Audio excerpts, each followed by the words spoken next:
Často dostávam otázku, ako dávkovať baktérie na prečistenie odpadových vôd v prípade chát, ktoré sú využívané sezónne alebo nepravidelne.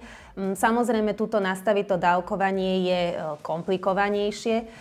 Dôležité na začiatku, ak sa vám dá, dodržte aktivačnú dávku. To je prvé 3 týždne, každý týždeň po 2 tabletky AVA.